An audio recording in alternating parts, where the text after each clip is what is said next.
Ok, pas tous, bien-aimés frères et sœurs. L'armée congolaise vient de donner une raclée au terreau du M23 et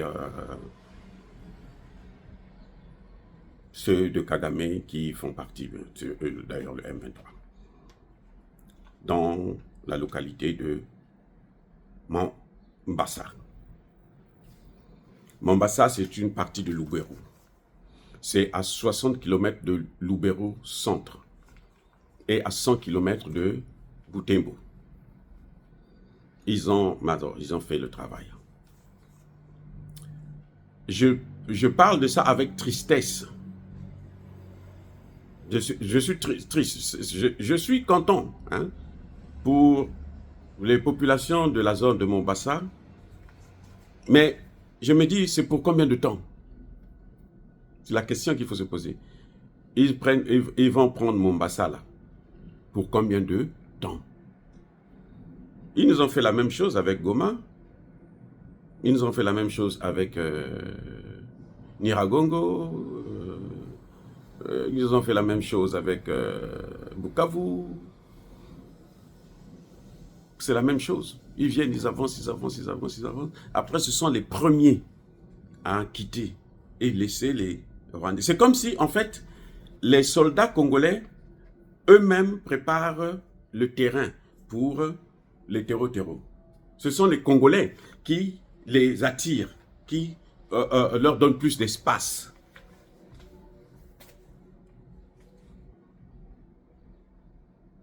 Regardez, depuis que Kanyabayongo a été pris, et Rubaya, d'abord Kanyabayongo, l'une des grandes villes, ils ont pris Kanyabayongo. Jusqu'aujourd'hui, Kanyabayongo, c'est fini. Je ne suis pas sûr que c'est avec Tshisekedi qu'on pourra prendre ces territoires-là. Je ne suis pas sûr. Les amis, je suis désolé pour ceux qui me suivent d'être si pessimiste. Je suis désolé, mais ça, ce sont les faits. C'est mon rôle. Il faut qu'on se prépare à ça. Sinon, quand ça va arriver, parce que quand tu as trop l'espoir que là, cette fois-ci, c'est bon. Après, quand ça tombe là, surtout que ça tombe à cause de l'idiotie, à cause des erreurs de nos propres dirigeants, ça peut te faire piquer une crise et puis tu meurs. Et eux, ils vont continuer à vivre. Donc, je préfère vous préparer déjà à ça. Mombasa est sous le feu. En tout cas, c'est à l'avantage des FARDC. Mais c'est pour combien de temps? Est-ce que c'est pas ce qui s'est passé à Goma, à Bukavu? On a vu là, à Goma, c'est-à-dire qu'ils prennent là comme... C'est comme si... C'est-à-dire que à Goma, ils n'ont pas combattu. Quand ils sont rentrés là, ils n'ont pas combattu, ils ont tous déposé les armes. La MONUSCO a dit déposer les armes, leurs chefs, les généraux, ont déposé les armes, les généraux ont même fui, carrément ils ont parti, ils ont abandonné des jeunes inexpérimentés et tout qui viennent de sortir de la formation. Et nombreux ont été canardés. Ce qu'on ne vous dit pas là, nombreux ont été massacrés, les amis. C'est incroyable. Toujours par la faute des Congolais, par la faute des dirigeants congolais. Oui.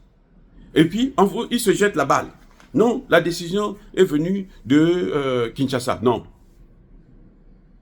De Kinshasa à Goma, tous, ils travaillent pour l'Occident. Jusqu'au président de la République, les amis. Jusqu'au président de la République lui-même, il travaille pour les Occidentaux, en fin de compte. Regardez ses alliés. Il suffit de regarder ses alliés. En dehors du Tchad, que la RDC a sollicité, et le Burundi, mais comment vous l'appelez? Tshisekedi est plutôt avec les Occidentaux. Tshisekedi, ça dit que il ne compte que sur les Occidentaux pour régler le problème. Or, ce sont les Occidentaux qui sont en train de foutre le bordel, tuer nos populations. Tu ne peux pas avoir confiance en eux. C'est-à-dire que même un enfant, regardez, prenez un petit enfant qui parle à peine, même s'il ne parle pas, qui marche à quatre pattes. Il vient vers vous, il est content et tout machin. Menacez-le, giflez-le. Faites-lui du mal. vous allez voir, la prochaine fois, cet enfant ne viendra plus à vos genoux. Quand il va vous voir, il va aller de l'autre côté. Il va même vous fuir. Je dis bien, un bébé qui a moins d'1 an, si vous êtes violent avec lui, il va savoir. Car, toi, tu me fais du mal. Et puis, il ne va pas venir vers toi. Quand tu le prends par la force, tu veux le soulever comme ça, tu vas voir, il va crier, crier, crier, crier. Sa mère ou son père va dire, ah, remettez-moi l'enfant. Parce qu'il connaît que là, il y a le diable. Il n'y a que Tshisekedi, à son âge là, qui ne sait pas que le problème du Congo vient de l'Occident. Ce qu'ils veulent, c'est couper le Congo en mini-morceaux. Lui, il ne sait pas ça. Il ne sait pas, Tshisekedi ne sait pas que, eh bien, aujourd'hui, au moment où nous parlons là, c'est la Russie qui est en position de force.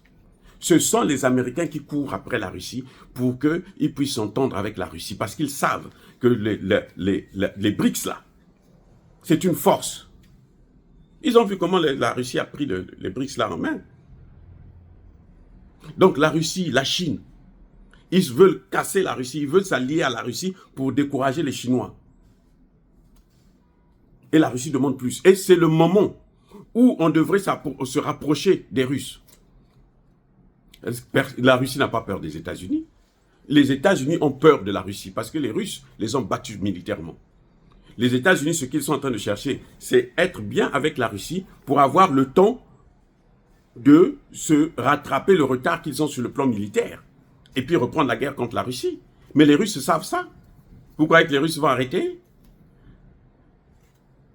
Donc, la seule personne, comme vous voyez la victoire de Mombasa, là, c'est comme ça donne l'impression que Tshisekedi lui-même est en train de pousser ses hommes à les attirer maintenant vers ce coin.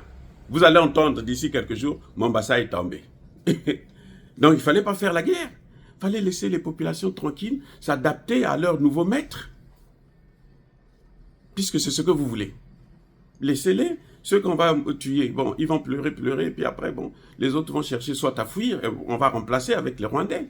C'est tout. Vous voyez les populations qui acclament l'entrée des mercenaires, là, des terreaux.